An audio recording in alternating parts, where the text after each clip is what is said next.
D का जिन लोगों में विटामिन डी की डेफिशिएंसी होती है उनमें मूड स्विंग्स बहुत ज़्यादा होते हैं, वो डिप्रेशन की तरफ बहुत ज़्यादा जाना शुरू हो जाते हैं, सेक्सुअल डिसऑर्डर आ जाता है। विटामिन्स अगर कोई भी एक कम है तो वो कोई एक स्पेसिफिक डिजीज़ कोज करता है, लेकिन विटामिन डी अगर बॉडी में डेफिशिएंट है तो मल्टीपल डिजीज़ इंड्यूस करता है, जिसमें हमारे पास बोन डिसऑर्डर आ जाते हैं, कैल्शियम की स्टोरेज नहीं होती बोन्स में। फिर जो मोर कैल्शियम अगर ब्लड में आता है तो ये क्या करेगा, जब ब्लड हमारी किडनी की तरफ जाता है फॉर फिल्ट्रेशन तो विटामिन डी जो है और कैल्शियम ये एब्जॉर्ब होना शुरू हो जाता है किडनी के अंदर और किडनी स्टोन्स की फॉर्मेशन शुरू हो जाएगी। विटामिन डी का जो मोस्टली सबसे अच्छा सोर्स क्या है। अस्सलामुअलैकुम व्यूअर्स, मेरा नाम डॉक्टर सरवद नज़ीर है, पीएचडी फार्माकोलॉजी। मैंने पीएचडी यूनिवर्सिटी ऑफ लाहौर से की है। नाउ डेज मैं काम कर रही हूँ मिनहाज यूनिवर्सिटी में as a AP in pharmacy department. पहले भी हमारा एक अच्छा टॉपिक गुजर गया है जिसमें हमने आपको ओटीसी मेडिकेशंस का बताया था, जिसे हम सेल्फ मेडिकेशन भी कहते हैं। आज हम एक नए टॉपिक से हाजिर हुए हैं जिसका नाम है विटामिन्स। और मोस्ट प्रोबेबली जो विटामिन्स हैं हमें सबको पता है कि हमारी ज़िंदगी में बहुत अहम किरदार अदा करते हैं, लेकिन जो मेरा ज़्यादा फोकस होगा वो विटामिन डी के ऊपर होगा। अगर हम विटामिन देखें तो ये विटामिन डी जो है इसे हम नेचुरल विटामिन कहते हैं, ये एक का सप्लीमेंट है, फिर एक हार्मोन है, ठीक है। अब बॉडी के अंदर बहुत सारे विटामिन हैं जो एक स्पेसिफिक डिजीज़ कोज करते हैं, लेकिन विटामिन डी जो है वो मल्टीपल डिजीज़ कोज करता है। अब विटामिन डी का अगर सोर्स देखें तो नेचुरली हमें कोई भी ऐसा विटामिन नहीं है जो हमें नेचुरली मिलता हो, लेकिन विटामिन डी हमें नेचुरली मिलता है, that is synthesized in our skin. And हमारी स्किन के ऊपर जो रिसेप्टर्स हैं ऑक्यूपाई करते हैं, उनको कैप्चर करते हैं सन रेज़ को, सनलाइट को, और वो सिंथेसाइज करेंगे हमारी स्किन के अंदर विटामिन डी को।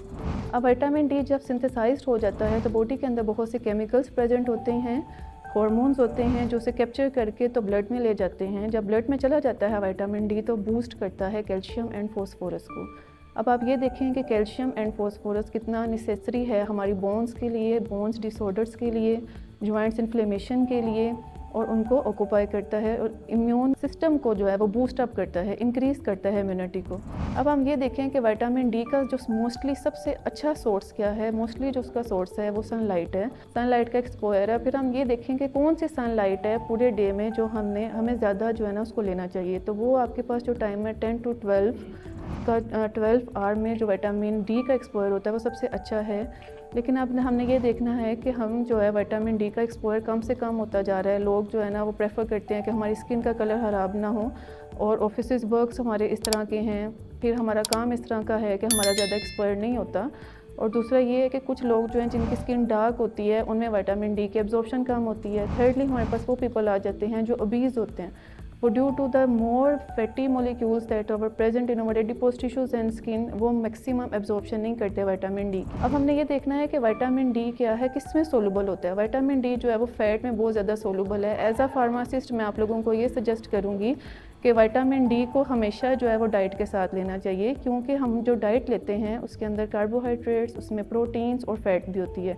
लाइक वो ऑयल में कुक होती है तो ज़ाहिर बात है उसके अंदर फैट होगा। अब हमने ये देखा है कि विटामिन डी जो है वो फैट सोलूबल विटामिन है, तो जब हम डाइट के साथ लेंगे तो उसकी मैक्सिमम एब्जॉर्प्शन होगी। एज अ फार्मासिस्ट मेरा ये काम है कि मैं आप लोगों को ये गाइड करूँ कि for the maximum absorption of vitamin D in over blood हमने विटामिन डी को हमेशा डाइट के साथ लेना है, चाहे हम किसी भी टाइम ले रहे हैं। अब हम ये देखते हैं कि विटामिन डी की डेफिशिएंसी जब बॉडी में होती है तो हमारे पास कौन से डिसऑर्डर्स शो होते हैं, कौन सी डिजीज़ शो होती हैं। मल्टीपल डिजीज़ हैं। जैसे मैंने आपको पहले बताया कि विटामिन्स अगर कोई भी एक कम है तो वो कोई एक स्पेसिफिक डिजीज़ कोज करता है, लेकिन विटामिन डी अगर बॉडी में डेफिशिएंट है तो मल्टीपल डिजीज़ इंड्यूस करता है, जिसमें हमारे पास बोन डिसऑर्डर आ जाते हैं, कैल्शियम की स्टोरेज नहीं होती बोन्स में। अगर कैल्शियम जो है वो ज़्यादा ब्लड में आना शुरू हो जाता है, जिसे हम हाइपर कैल्सीमिया कहते हैं। अब ये जो मोर कैल्शियम अगर ब्लड में आता है तो ये क्या करेगा, जब ब्लड हमारी किडनी की तरफ जाता है फॉर फिल्ट्रेशन तो विटामिन डी जो है और कैल्शियम ये एब्जॉर्ब होना शुरू हो जाता है किडनी के अंदर और किडनी स्टोन्स की फॉर्मेशन शुरू हो जाएगी। तो हमने क्या करना है कि विटामिन डी को अपनी लाइफ का ऐसा पार्ट बनाना है। मैक्सिमम जो है सन का एक्सपोज करें बॉडी को थोड़ी देर के लिए, लिमिटाइज ना करें घरों के अंदर या ऑफिस के अंदर ही। किडनी स्टोन्स के अलावा विटामिन डी की डेफिशिएंसी जो है वो क्या करती है, हमारी सीवियस डिसऑर्डर्स जो कार्डियोवैस्कुलर डिजीज़ होती हैं उसको बहुत ज़्यादा जो है ना वो हाइपरटेंशन की तरफ जाना शुरू हो जाता है इंसान। इसके अलावा मूड स्विंग्स में बड़ा रोल है विटामिन डी का। जिन लोगों में विटामिन डी की डेफिशिएंसी होती है उनमें मूड स्विंग्स बहुत ज़्यादा होते हैं, फिर वो डिप्रेशन की तरफ बहुत ज़्यादा जाना शुरू हो जाते हैं, सेक्सुअल डिसऑर्डर आ जाता है।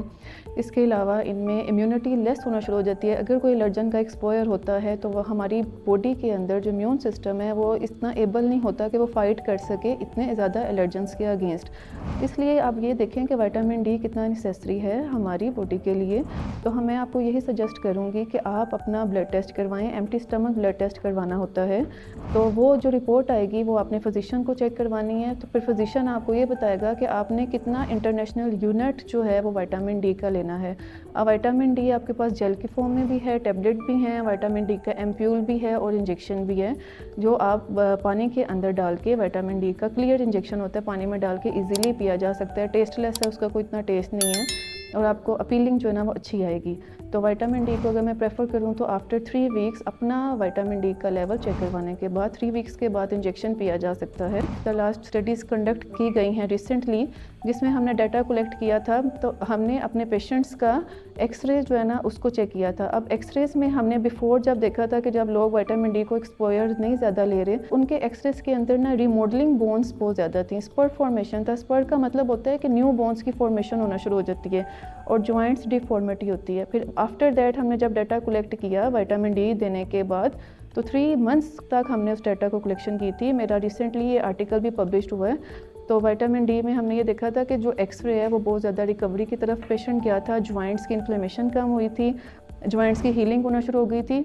और एक और बात मैं ऐड करती जाऊँ कि विटामिन डी जो है वो बहुत अच्छा पेन किलर भी है, ठीक है। जब हमारा मूड स्विंग्स बेटर होगा, डिप्रेशन कम होगा, स्ट्रेस बेटर होगी, तो विटामिन डी का लेवल कंप्लीट होगा, तो हम जो है वो बेटर लाइफ स्पेंड कर सकते हैं। सोर्स की हम बात करेंगे एट द लास्ट, इसमें ये है कि अगर थ्योरेटिकली बात करें तो ये कहा जाता है कि हम जो है ना विटामिन डी को फूड से अगर ले लें तो विटामिन डी कंप्लीट हो जाएगा। लेकिन अकॉर्डिंग टू मी मुझे नहीं लगता कि फूड सिर्फ विटामिन डी को जो है वो बैलेंस कर सकती है हमारी बॉडी के अंदर। प्रैक्टिकली हमें विटामिन डी का सबसे अच्छा सोर्स सनलाइट है। सनलाइट से एक्सपोज हों और सप्लीमेंट लेना शुरू करें, but after the suggestion of your physician.